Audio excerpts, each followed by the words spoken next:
बीडमध्ये अवकाळी आणि गारपिटीमुळे ज्वारीचं मोठं नुकसान, तत्काळ पंचनामे करून नुकसान भरपाई देण्याची शेतकऱ्यांची मागणी। अवकाळी पावसामुळे नागपूरच्या भिवापूरमध्ये गहू आणि हरभरा पिकांना मोठा तडाखा, गव्हाच्या उत्पादनात प्रचंड घट होण्याचा अंदाज, प्रभावित भागातील पंचनामे करण्याचे जिल्हाधिकाऱ्यांचे तलाठ्यांना आदेश। गुहागर चिपळूण महामार्गालगतच्या चिखलीमधील माळरानावर भीषण वणवा, हजारो हेक्टरवरील काजू बाग जळून खाक, ऐन हंगामात शेतकऱ्याच्या हातामध्ये तोंडाशी आलेला घास आगीच्या भक्ष्यस्थानी। चिखली मांडवकर वाडीपासून मुंढरपर्यंत 4 किलोमीटर परिसरामध्ये वणवा पसरला। धाराशिवमध्ये सलग 2 दिवस अवकाळी पावसाचा तडाखा, पावसामुळे बागेतच द्राक्ष सडण्याची भीती, द्राक्षाला तडे जायला सुरुवात, त्यामुळे द्राक्ष उत्पादक शेतकरी आर्थिक संकटात, सरकारकडून मदतीची अपेक्षा। लातूर जिल्ह्यातील रेणापूर, निलंगा, लिंबाळा, औसा, अहमदपूर आणि उदगीर तालुक्यामध्ये वादळी वाऱ्यासह अवकाळी पाऊस, पावसामुळे आंबा पिकासह गहू, हरभरा आणि ज्वारी या रब्बी पिकांचं मोठं नुकसान। लातूर जिल्ह्यातील काही भागामध्ये गारपीट तर काही भागामध्ये वादळी वाऱ्यासह अवकाळी पावसाच्या सरी। उदगीर तालुक्यातील वायगावमध्ये शेतात काम करत असताना अंगावर वीज पडून एका शेतकऱ्याचा मृत्यू। पुण्याच्या भोर तालुक्यातील कुरंगवडीतील शेतामध्ये दुर्दैवी अपघात, मळणी यंत्रामध्ये स्कार्फ अडकून महिलेचा मृत्यू। ट्रॅक्टरला जोडलेल्या मशीन शेजारी काम करत असताना डोक्याला बांधलेला स्कार्फ मशीनमध्ये अडकल्यामुळे घडली दुर्घटना। हिंगोली जिल्ह्यात झालेल्या अवकाळी पावसामुळे अनेक ठिकाणी शेतामध्ये उभं असलेलं गव्हाचं पीक जमीनदोस्त, तर गव्हासह हरभरा आणि ज्वारी पिकालाही फटका। भर उन्हाळ्यात पाऊस पडल्यामुळे शेतकरी हवालदिल। वर्ध्याच्या समुद्रपूर तालुक्यामध्ये माणगाव परिसराला गारपिटीचा तडाखा, हिंगणघाट तालुक्यातील काही गावांनाही तुरळक गारपिटीचा तडाखा। गारा आणि वादळी वाऱ्यामुळे गहू, हरभरा, ज्वारीसह रब्बी पिकांचं मोठं नुकसान। पंढरपूरमध्ये विजांच्या कडकडाटासह अवकाळी पाऊस, पावसानं द्राक्ष बागायतदार शेतकरी संकटात, द्राक्षांची तोडणी सुरू असताना आलेल्या पावसानं द्राक्ष सडण्याची भीती, त्यामुळे शेतकरी आर्थिक संकटात। गुहागर चिपळूण महामार्गालगतच्या चिखलीमधील माळरानावर भीषण वणवा, हजारो हेक्टरवरील काजू बाग जळून खाक, ऐन हंगामामध्ये शेतकऱ्याच्या हातातोंडाशी आलेला घास आगीच्या भक्ष्यस्थानी। चिखली मांडवकर वाडीपासून मुंढरपर्यंत 4 किलोमीटर परिसरात वणवा पसरला। गडचिरोली जिल्ह्याच्या अहेरी उपविभागामध्ये मंगळवारी अवकाळी पावसाच्या जोरदार सरी, पावसामुळे कापूस भिजला, त्यामुळे शेतकऱ्यांचं मोठं नुकसान। हातातोंडाशी आलेला घास हिरावला जाणार असल्यानं शेतकरी हवालदिल।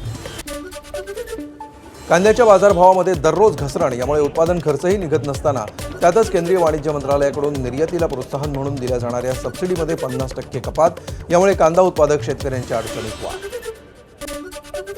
जळगाव जिल्ह्यातील केळी पीक विम्यामध्ये 216 कोटींचा घोटाळा, संबंधित 44,000 हेक्टरवरील शेतकऱ्यांच्या पीक विम्याची सुमारे 37 कोटी रुपयांची रक्कम जप्त, जिल्हाधिकारी रोहन घोगे यांची माहिती।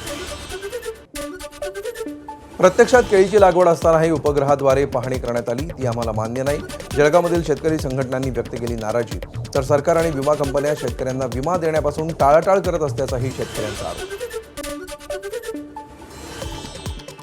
चुकीच्या पद्धतीने केळी लागवडीचा पीक विमा घेण्याचा प्रयत्न करणाऱ्यांविरोधात सरकारनं कठोर कारवाई करावी, जळगावच्या आसोदा गावच्या शेतकऱ्यांची मागणी।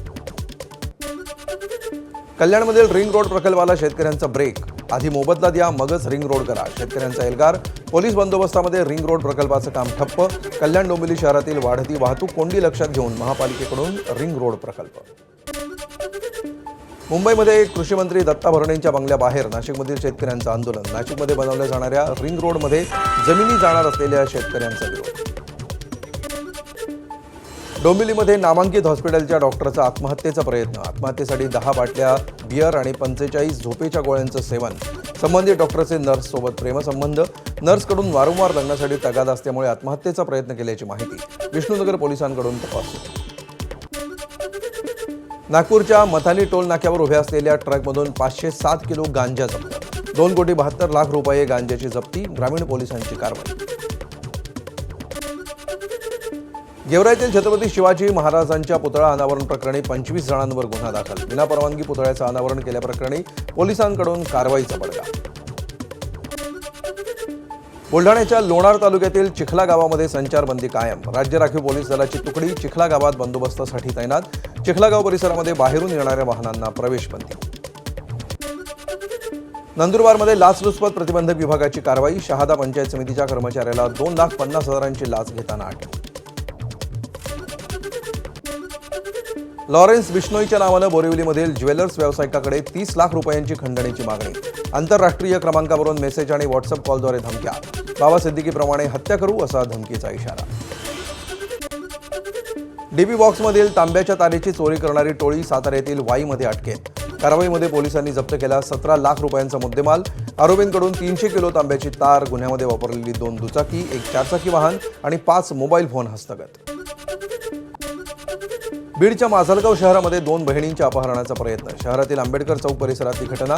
लहान बहिणींना आरडाओरडा केल्यामुळे अपहरणाचा प्रयत्न फसला. पोलिसांकडून तत्काळ कारवाई करत 3 आरोपींविरोधात गुन्हा दाखल. व्हिसा संपल्यानंतरही बेकायदेशीररित्या मुंबईत वास्तव्य करणाऱ्या परदेशी नागरिकांच्या देखभालीसाठी पोलिसांचा रोज 70,000चा खर्च. निर्वासन केंद्र कार्यान्वित होईपर्यंत हा आर्थिक बोजा सहन करावा लागणार असल्याची माहिती. मुंबई गोवा महामार्गावर भीषण अपघात. माणगावजवळच्या ढालघर फाट्यावर झाला अपघात. वॅगनर कारची टेम्पोला समोरून धडक. अपघातामध्ये कारमधील 3 जण गंभीर जखमी. माणगाव उपजिल्हा रुग्णालयामध्ये उपचार सुरू. रत्नागिरीच्या राजापूरमध्ये मुंबई गोवा महामार्गावर मोठा अपघात. घटनेमध्ये एकाचा जागीच मृत्यू. गोव्यातून मुंबईकडे जाणाऱ्या ट्रकची उभ्या असलेल्या ट्रकला धडक. नांदेड लातूर राष्ट्रीय महामार्गावर भरधाव ट्रक आणि दुचाकीचा अपघात. 10वी शिकणाऱ्या 17 वर्षीय विद्यार्थ्याचा जागीच मृत्यू. मुंबई विमानतळ परिसरामध्ये नमाजाची परवानगी देता येईल का? मुंबई हायकोर्टाची MMRDA कडे विचारणा. टॅक्सीवाल्यांच्या नमाजासाठी हायकोर्टाची विचारणा. छत्रपती संभाजीनगरच्या पैठणमध्ये नाथ षष्ठी उत्सवाच्या पार्श्वभूमीवर गोदापात्रातील पाणी कमी केलं. त्यामुळे उघड्या पडलेल्या गोदावरीच्या पात्रामध्ये दशक्रिया विधीवेळी अर्पण केलेल्या सोन्या चांदीच्या वस्तूंचा शोध घेण्यासाठी गर्दी. हाती चाळणे आणि टोपले घेऊन सोन्याचा शोध. वाशिम जिल्ह्यामध्ये 12वीच्या परीक्षेदरम्यान झालेल्या कॉपीचं प्रकरण. तब्बल 60 शिक्षण आणि शिक्षकेतर कर्मचाऱ्यांवर गुन्हा दाखल. माध्यमिक शिक्षण विभागाकडून संबंधित कर्मचाऱ्यांना निलंबित करण्याचे आदेश. पुण्यातील राजगड तालुक्यातील निगडे बुद्रुक गावामध्ये विहिरीत पडलेल्या बिबट्याची सुखरूप सुटका. माहिती मिळताच वन विभागानं तात्काळ धाव घेत रेस्क्यू टीमच्या मदतीनं बिबट्याला बाहेर काढलं. बावधनमधील वन्यजीव केंद्रामध्ये उपचार. भंडाऱ्याच्या साकोलीमध्ये मोकाट कुत्र्यांचा हैदोस. 16 जणांना घेतला चावा. उपजिल्हा रुग्णालयामध्ये उपचार सुरू. तर नागरिकांचा प्रशासनाविरुद्ध प्रचंड संताप. बुलढाण्यामध्ये लोणार सरोवरातील वाढत्या पाणी पातळीमुळे 12व्या शतकातील कमळजा माता मंदिर धोक्यात. मंदिर वाचवण्यासाठी भाविकांचं उपोषण. देवीच्या मूर्तीच्या डोळ्यापर्यंत पाणी पोहोचल्यामुळे शासनानं उपाययोजना करण्याची भाविकांची मागणी. विदर्भातील महत्वाकांक्षी वैनगंगा नळगंगा नदीजोड प्रकल्पाला मान्यता. त्यामुळे विदर्भातील घरगुती आणि औद्योगिक पाणी वापराचा प्रश्न सुटणार. या प्रकल्पामुळे 388 किलोमीटर लांबीचा कालवा तयार होणार. जलसंपदा विभागाचा मोठा निर्णय. कोल्हापूरमध्ये नदी प्रदूषणाचा प्रश्न गंभीर. ग्रामस्थांनी कोल्हापूर प्रदूषण मंडळाच्या अधिकाऱ्यांना कार्यालयात कोंडलं. आकिवाटे इंडस्ट्रीचे प्रदूषित पाणी कृष्णा नदीमध्ये सोडल्यामुळे अर्जुनवाड गावातील ग्रामस्थ आक्रमक. नाशिकच्या मनमाडमध्ये गाडगेबाबा जयंती उत्साहात साजरी. सजवलेल्या रथातून काढली सवाद्य मिरवणूक. तर महापुरुषांच्या पुतळ्यांना अभिवादन करत मिरवणुकीची सांगता. पक्षी गणनेमध्ये राज्यात सर्वाधिक 428 प्रजातींचे पक्षी सिंधुदुर्गात. सिंधुदुर्ग जिल्ह्याचा सलग 3ऱ्या वर्षी राज्यात प्रथम क्रमांक. 3 नवीन प्रजातींचा शोध. पुणे जिल्हा 267 तर रायगड 210 प्रजातींसह 3ऱ्या क्रमांकावर. सिंधुदुर्ग मालवण तालुक्यातील वांगणी गावामध्ये गाव पळणीची परंपरा. श्री देव रवळनाथाच्या कौलानं 2000 वस्तींचा गाव देवांसहित वेशी बाहेर. 3 दिवस 3 रात्रींसाठी वास्तव्य करणार. शिवाजी पार्क मैदान परिसरामध्ये सखोल स्वच्छता मोहिमेचं नियोजन. आमदार महेश सावंत आणि नगरसेविका विशाखा राऊत यांच्या उपस्थितीमध्ये बैठकीत नागरिकांकडून सखोल स्वच्छतेची मागणी. महापालिका आता दर सोमवारी करणार सखोल स्वच्छता. राष्ट्रपती द्रौपदी मुर्मू आजपासून 3 दिवसाच्या महाराष्ट्र दौऱ्यावर. मुंबईत हिंदूच्या रुग्णालयाच्या वतीनं आयोजित करण्यात आलेल्या आरोग्यविषयक कार्यक्रमात त्या हजेरी लावणार. तर उद्या शेगावला गजानन महाराज मंदिरामध्ये जाऊन दर्शन घेणार. तसंच आयुष मंत्रालयाच्या नॅशनल आरोग्य फेअर कार्यक्रमाला उपस्थित राहणार. कोस्टल रोड लगत 70 हेक्टर खुल्या जागेवर हरित विकासाचा आराखडा. रिलायन्स इन्फ्रास्ट्रक्चर लिमिटेड मार्फत राबवणार हरित विकास आराखडा. यामध्ये पिकल बॉल कोर्ट, विस्तीर्ण पक्षी मार्ग, मियावाकी वनं आणि विविध नागरी सुविधा उभारल्या जाणार. उन्हाळ्याची चाहूल लागल्यामुळे चंद्रपूरच्या ताडोबा व्याघ्र प्रकल्पामध्ये फायर लाईनची कामं सुरू. उन्हाळ्यामध्ये पारा 45 अंशांच्या वर जाऊन जंगलामध्ये आगी लागण्याच्या प्रमाणात होते वाढ. आगीवरील नियंत्रणासाठी फायर लाईन. छत्रपती संभाजीनगरमधील शेतकऱ्यानं पार पाडले मृत बैलाचे दशक्रिया विधी. मालकानं खंड्या नावाच्या बैलाचं सुतक धरलं, मुंडणही केलं. लोकांना दिवस कार्याचं जेवण देखील दिलं. मोहन जिने यानं 28 वर्ष सोबत होता खंड्या. राष्ट्रीय स्वयंसेवक संघाच्या मुख्यालयाला सुरक्षेसाठी बसवणार AI आधारित नाईट व्हिजन कॅमेरे. संवेदनशील स्थळ असल्यामुळे वाहतूक पोलिसांचा निर्णय. जिल्हा नियोजनातून 2 कोटी रुपयांचा निधी मंजूर. मुख्यालयावर 2006 मध्ये झाला होता दहशतवादी हल्ला. जिल्हा परिषद निवडणूक निकालानंतर सहलीवर गेलेल्या भाजप आणि मित्रपक्षाच्या सदस्यांची अंताक्षरी. बीचवरील फेरफटका, जंगल सफारी, त्यानंतर आता हॉटेलवर एकत्र अंताक्षरीमध्ये वेळ घालवतानाचा व्हिडिओ समोर. विधानसभेच्या पायऱ्यांवर मंत्री नरहरी झिरवाळ यांच्या विरोधात विरोधकांचं आंदोलन. महाविकास आघाडीकडून झिरवाळ राजीनाम्याची मागणी. मंत्रालयामध्ये एकच हिरवळ, त्यांचं नाव झिरवळ अशा आशयाची घोषणाबाजी. मंत्रालयातील मंत्री नरहरी झिरवाळ यांच्या कार्यालयातील लाचखोरीचं प्रकरण. ठाकरेंच्या शिवसेनेचे आमदार सचिन अहिर यांच्याकडून सखोल चौकशीची मागणी. एका व्यक्तीबद्दल द्वेष नाही, मात्र कार्यालयाबाहेर असं घडणं चुकीचं असल्याची अहिर यांची प्रतिक्रिया. सायबर गुन्हेगारीवर विधानसभेमध्ये मुख्यमंत्र्यांचं निवेदन. डिजिटल अरेस्ट करताच येत नाही, कायद्यामध्ये अशी तरतूदच नाही. मुख्यमंत्र्यांकडून स्पष्ट.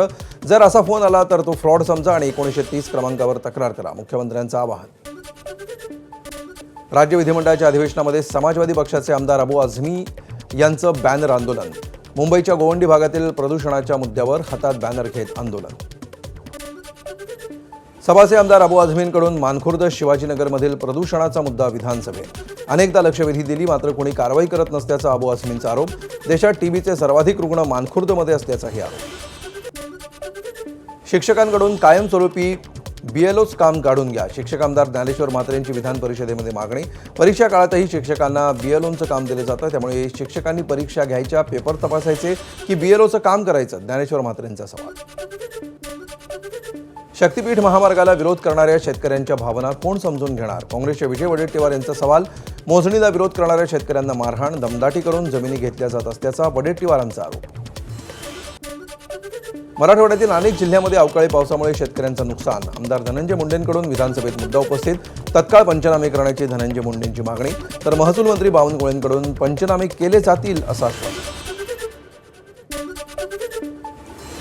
मुंबई पुणे एक्सप्रेसवेवरील वाहतूक कोंडीवर जयंत पाटील विधानसभेत स्थगन प्रस्ताव आणणार होते. जयंत पाटलांसह विरोधकांच्या इतर स्थगन प्रस्तावाला विधानसभा अध्यक्ष राहुल नार्वेकर यांनी अनुमती नाकारली. पार्थ पवार असणार राष्ट्रवादीचे राज्यसभेचे उमेदवार.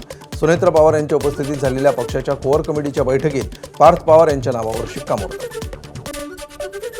राज्यात 2 वर्षात 255 मराठी शाळा बंद. सरकारची विधान परिषदेत लेखी उत्तराद्वारे माहिती. बंद शाळा कोकण, विदर्भ, पश्चिम महाराष्ट्र, मराठवाडा आणि उत्तर महाराष्ट्रातल्या. पालकांचा कल इंग्रजी माध्यमांकडे असल्यामुळे मराठी शाळा बंद. शासनाची माहिती. राज्यसभा निवडणुकीसाठी भाजपच्या कोअर कमिटीची आज महत्त्वाची बैठक. भाजपकडून 4 उमेदवार देण्यात येणार. यात रामदास आठवले यांचं नाव जवळपास निश्चित. इतर 3 जागांसाठी विनोद तावडे, विजया रहाटकर आणि धैर्यशील पाटील यांच्या नावाचीही चर्चा. ज्येष्ठ नेते शरद पवार यांना उद्या डिस्चार्ज. तब्येत उत्तम असल्याची रुबी हॉस्पिटलचे डॉक्टर परवेज ग्रँड यांची माहिती. छातीमध्ये इन्फेक्शन, मात्र आता पूर्ण रिकव्हरी, डॉक्टरांचं स्पष्टीकरण.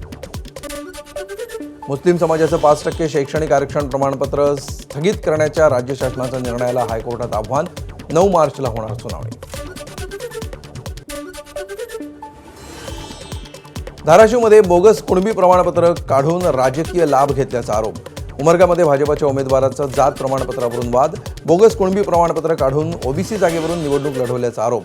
प्रमाणपत्र रद्द करत गुन्हा दाखल करण्याची मागणी.